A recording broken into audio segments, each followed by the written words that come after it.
the most important game for these two teams, Evos as a Singapore and a VFM. That's right, of course, VFM, the heavy favorites of Vietnam, trying to make their mark in the M1 World Championship. And now we're headed in towards our very first ban with Evos on the blue side. Kufar has been removed, as well as Export, with a huge amount of respect given towards Seoul on that solo lane. Yeah, and the Kufra removal is pretty straightforward. VFM, they got Kufra in game 2 against RRQ, and they absolutely crushed RRQ, who were also one of the favorites coming in. That 2-0 Evos actually in the opening match. So much action has gone down, has happened, but this Evos SG, the only option, the only way for them to get out, the only solution to this series is that they have to win, regardless of what happens. That's right, and if they do win, which means that they do have the same points with VFM, but because of the hit-to-hit count, then it may not be favoring the side of VFM. But of course, VFM, one of the most solid contenders in Group A, they're not looking to drop any single points to Evos SG. Now, we see Lolita being one of these favorite bands coming throughout the Group A stages. Now, I think that the Norman Blast, as well as the huge shield coming out, is definitely something that's pretty effective and towards a lot of all these team fights. Same goes to Kaya with that Divine Judgment. Now, Evos is on their first pick, and what should they go for? Yeah, I think Grog is wide open for both teams, especially Evos when they have the first pick. So for the first few series, Grog has been the primary ban. No one is letting Grog through, but the series between RRQ and VFM kind of showcased that you can afford to let this hero go through the ban phase, because there are ways to take him down, and RRQ proved that to us. We'll see if Evos goes for the traditional Grog pick, and they will. Yes, they will. And now we're seeing VFM here taking 2 heroes in a row, and I do think that there's so many of all these huge heroes, such as Masha, which is consistently being picked across Group A, and of course they're not letting that slide. So this is going to be a tank as well as a fighter for their lineup. So pretty much that sort of ease in terms of getting themselves all these sort of priority picks. But Evos here got a few options. Would they want to match Masha right now, as well as pick up either a marksman or a mage? Yeah, we see, if I'm not mistaken, RQ, when they were up against VFM and they see this power pick coming up, they went for one of their cores first, either the marksman or the mage, and it seems like Evos, they're going to pick up the Valiant first. There is a option to go either for the Archive for the tank, or you go for probably another support for Evos SG. But looking at things, maybe Evos wants to play the safe route and just go for that marksman first. Whoa, now we're looking at carry being picked up. So both the mage as well as marksman for the side of Evos. And Valor, after it gets revamped a couple of patches ago, we've seen a huge sort of power spike as well as high win ratio. So Evos is riding on that train, while Harif will be the pick for the side of VFM. Pretty much safe in terms of what they're up to, because Harith could still double up as a marksman in a sort of sense, but of course it's still considered a mage. Now, heading in towards phase 2, both sides still looking to actually secure themselves a couple of heavy hitters in towards this sort of phase, but Evos now looking to actually get themselves at least a fighter or even a sort of assassin to actually fulfill that entirety of the lineup here. So Evos here will be having one ban as well as VFM. And VFM here, what should they opt for this time around? Yeah, I think the more obvious pick is going to be like the Tamos, the Archive. We talk about the Archive either for Evos or VFM, but because Evos opening up with both the carry and the Valiant, the Archive doesn't seem so much of a alluring pick to them as it is to VFM. If VFM taking out the Esmeralda, which means Tamos is now open, but pretty sure VFM knows that this Tamos isn't really too big of a threat, because it does jeopardize Evos' battle lines if VFM decides to take a fight. And we've seen VFM full aggression. They take a fight 4v5. They don't care, because they believe in their own teammates. They believe in their mechanical skills. And in that previous interview after the game, a series against Impunity, VFM did say, we have studied Evos SG, we have come up with strats to counter them, and maybe this series, maybe this first game, they will pull it out. It is evident that they've already done their homework here with that Esmeralda ban, because Esmeralda could still sub in as that sort of a secondary tank in a sort of way. And we've seen Evos run double mages from time to time. So I really like that ban coming from inside of VFM, and they immediately pick up that Granger. And with that being said, we're going to see a mage, of course, coming in from the side of VFM, which will be the Harif. Now, Evo's turn to actually plot this one now. They still have the Lunox available, but that's a little bit of a greedy pick in that sort of sense. If they do go for it, which will mean that they will lack a little bit of that tankiness. So how will Evos deal with this? It will reply and respond with the Chonger as well as the Tamas pick up there, which we've seen Soul being really effective on a Tamas. Yeah, and it's a slight block pick, but VFM, it doesn't matter to them too much. They already got that battle line, they got that frontier established, and probably Minotaur was actually one of the heroes that VFM plays very often, even though it is not prominent in the meta. So they're going to pick up that Cho, the first of his kind, at least for today in Group A. That's right, and do keep your eyes on Broly, because he just picked himself that Cho, which I do believe is heavily contested between the two teams. But now that you see so many squishy units on the side of Evos Esports, I'm a little bit concerned on whether or not can they survive till the late game, because early phase looks really strong from the side of VFM. Yeah, and if you look at VFM at the same time, Teeny and Hai are, other than Broly, Teeny and Hai are these two really robust cores that you just cannot take your eyes off of them. And VFM, the reason they lost to RRQ in that game 3 was just because of those unforced slight errors, but they've kind of learned from that mistake. They've woken up, they've recomposed themselves, and these two cores are not your passive, I want to farm up items. They take the fight straight to your face, and Evos, I'm not sure if they're ready for this kind of aggression from VFM. That's right, and I do believe that they do have some pretty similar playing style where they're really great at team fighting, and they know when exactly to push for those objectives as well. So we're just going to see all these players duke it out between the best of Singapore and Malaysia, as well as the Vietnamese side. So now, you've already seen the draft. We're about to head into our very first game between Evos SG versus VFM.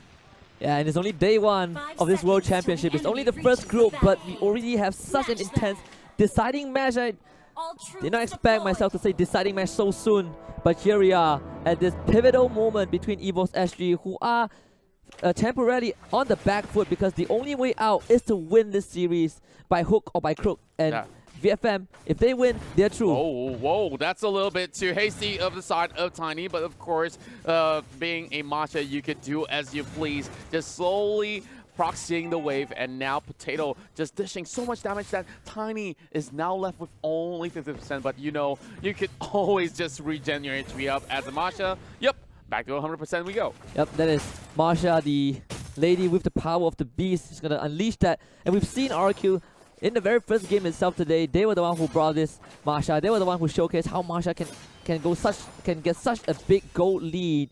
But they did run the wooden mask instead of your traditional boots. So slightly different playstyle coming out from VFM. But we talk about how VFM, they are so good at creating space for objectives. Even against RRQ, sure they lose members, sure they give out lucky, they give out one tower. But in that particular game, they secured all the turtles and all the lore, and it's something really impressive that you just cannot overlook. That's right, and now we're seeing some challenges coming in the bottom side. Tiny dropping out low, forced to flicker out, but somehow walks out unscathed, only with a slither of health left. And what a flicker just behind Oh Dear Bambi. The meteor shower was inches away from connecting on this Marsha. So because of that, VFM, they will protect that first per day, but Evos actually, they get the turret in return. That's right, and VFM as well, they're also getting a whole lot of that advantage inside of jungle, and now JPL almost getting fully clipped out as we see Broly instantaneously responds to a couple of bullets sent his way, but Ace here coming in with 4 members in towards the mid lane. This is going to be Evos SG playing it relatively safely. And over on the top side, that Tamas versus Granger matchup will definitely be pretty much even up because Granger does have enough range. And here comes the very first turtle being contested, and it will be in the hands of Evos SG. And you see at VFM, they're not able to get the objective.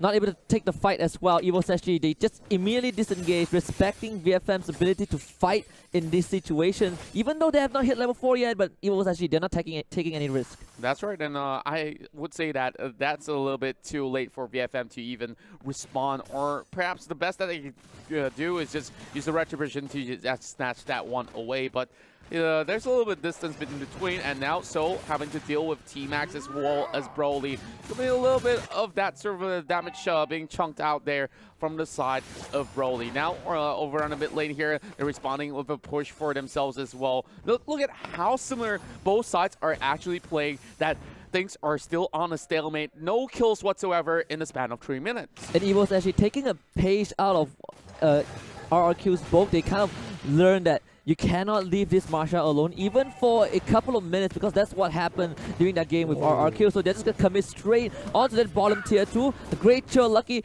getting that way of the Dragon off, but not able to follow it up, and start trying to turn it around the wall, actually keeping Zhao Piao alive. That is pretty too close to comfort here. Well, I'm even fumbling on my words on that because I don't really know how to respond. Like, it could have been either side to actually pick up that first blood right there. But T-Max as well as Hyde, we see great rotations coming from the side of VFM. But there's going to be a little bit of that setup coming from Evos SG because the next turtle will be spawning over our lower side of the river. And they're pretty much on their way, while Tamus is having some great free push over on the top side. Oh, Lucky. Not really sure if that is the kick that he was looking for, but he did manage to send this Grog far away from the rest of his team. And I like what Evos SG is trying to do.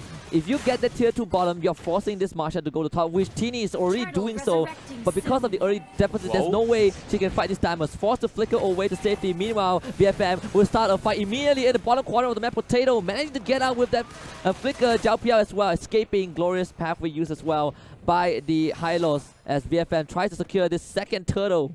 Great natural push coming in from the bottom side as well. They managed to secure the very first tower over the top. And now we're looking at Zhao PL enacting a lot of all that pressure as a Grok. This is how every team should be playing a Grok, so offensively to keep enemies at bay. Now we're looking at a little bit of that goal lead headed over to the side of Evos. And now they're already bringing the help down low for the side of the turtle. And great wall charge over on T-Max to force that flicker away. And look at Hyde. He's getting chunked up by the mid-air shower. That will be first blood for the Valor as Lucky stranded in between. And Zhao PL, the next one to fall. And same goes to the Chow that's caught right off. And look at that. Great Bloodless Axe has already been purchased from the side of the Tamas, and now he's hopping right in, forces a flicker out of these members of BFM. And for the second time, Lucky was not able to follow up with that ultimate. He did send Zhao PL to within the range of his turret, but because he didn't follow up, he wasn't able to survive that engage. Now T-Max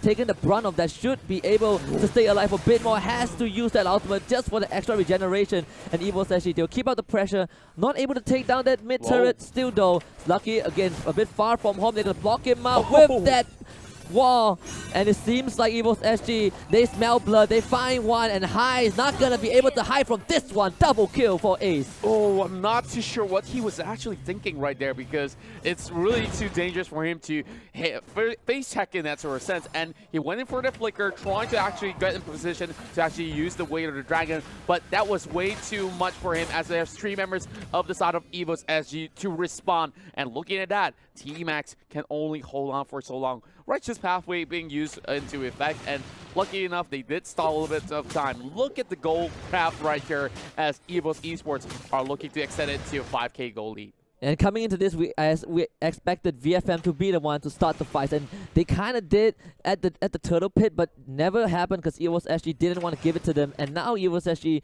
they recognize their advantage, they identify those opportunities. They are now on the aggressors, and Lucky's Cho not being able to get that effectiveness that he wants. That's right. A lot of all these huge items have been purchased. We've seen the Bloodlust Axe, Athena Shield, and a whole lot of all these stuff like Endless Battle as well. So I'm looking at Evos Esports here, having a great power spike, and now look at the damage coming out from the side of Oh Dear Bambi, taking over on the side of T-Max. Not enough to bring him down, but they will have to give up this tower in the mid lane.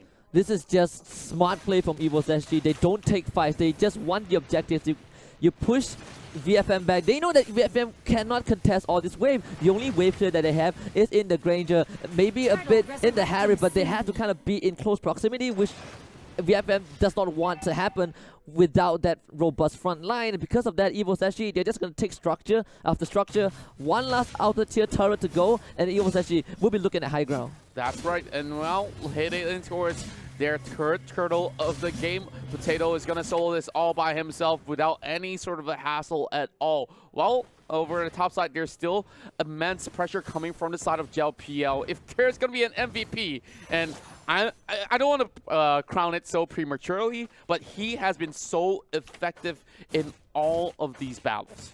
And meanwhile, Teeny is trying his best to go for those split push, but So will find him. And this, the 1v1 that we call it legendary in the previous broadcast. Teeny not wanting to fight this, but So is not going to let him go. Backup does arrive.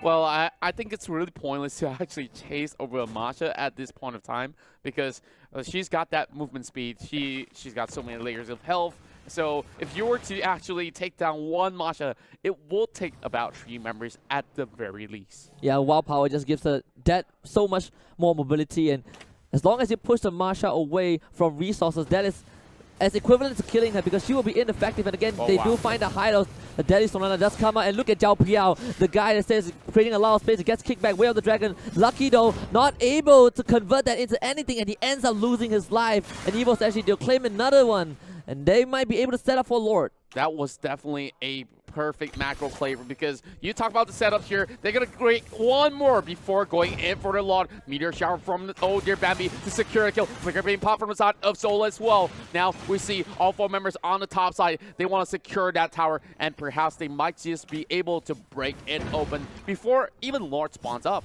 Yeah, VFM falling apart, and this is not the same VFM that we saw this morning, that we saw in the previous 2 series. In this deciding game, as fatigued as both teams are, it seems like Evos SG are the more composed one, and Lucky goes for another face check.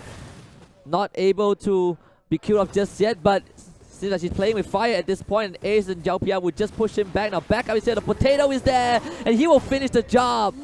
Well, it took them long enough to actually back him up, but look at T-Max getting stuck in between as well with the right of power. Tiny! Oh my goodness, he's still surviving. And then now here comes the Flicker as well, bringing down T-Max. And oh my goodness me, Evos Esports have to get down 4 members, and now it's only down to Broly. Let's have a little bit of a recap, brought to you by U-Mobile. And just look at Oh Dear Bambi, meteor shower on point on all the necessary calls, and by the time we thought that Masha got the kill, but Chang'e was the one melting through VFM, and Evos actually 10 minutes in, they're knocking on the doors of VFM. Oh my, look at how hungry these Tigers are. The Tigers from Singapore might just be able to secure game point number 1 heading in towards the series. What an amazing performance from Evos actually.